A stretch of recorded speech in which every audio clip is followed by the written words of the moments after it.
Good morning, class. It's Miss Horrey. And remember the leaves we made? I think I'll turn them into a fan. I'm fanning myself with leaves. Refreshing.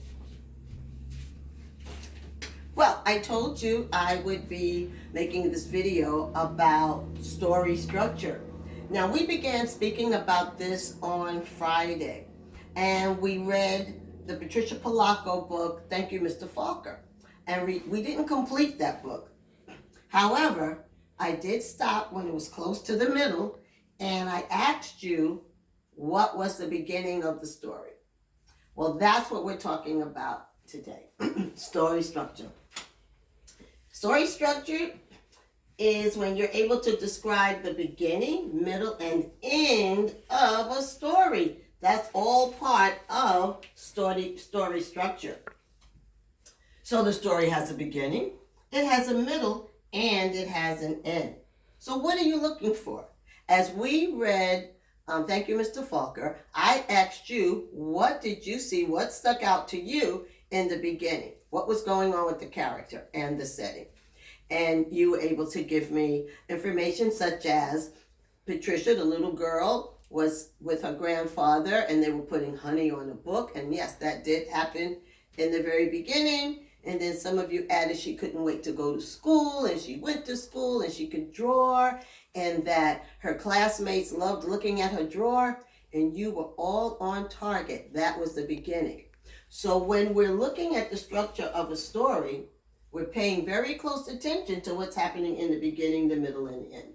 So the B is for beginning. In the beginning, who are the characters?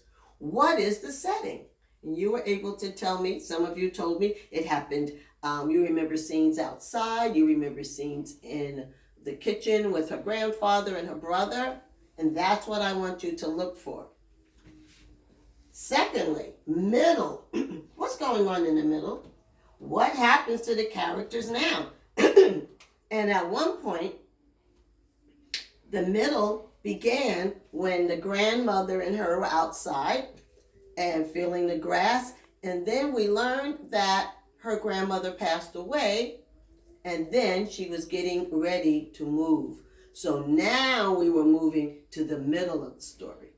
We didn't get to the end, but when we get to the end, this is what we would be looking for, the end.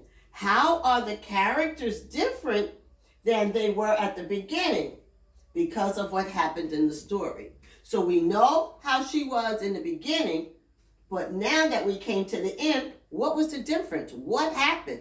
Did she become a different person? Did she feel different about herself? That's what we'll be looking at. And then Miss Horrey wrote this note. I'm going to get a close-up on this for you.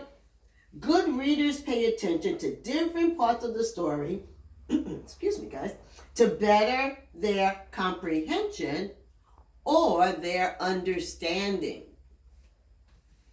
And that's what looking at story structure helps you to do.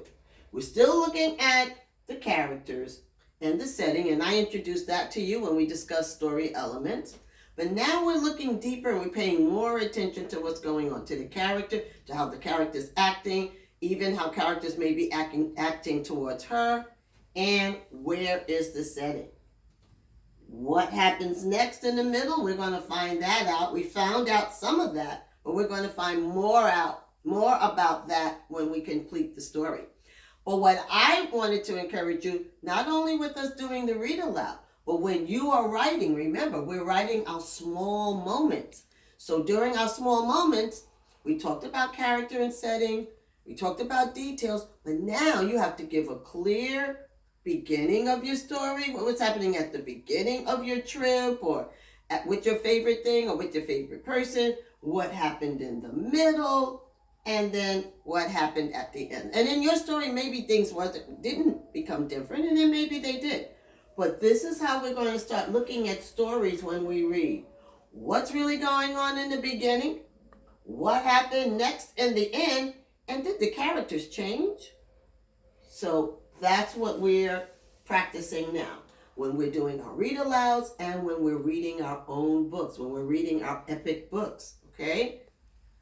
whole new strategy of reading your stories. Now, I made another chart about book talk. So we are going to talk more about Patricia Polacco's books, and in particular, Mr. Falker.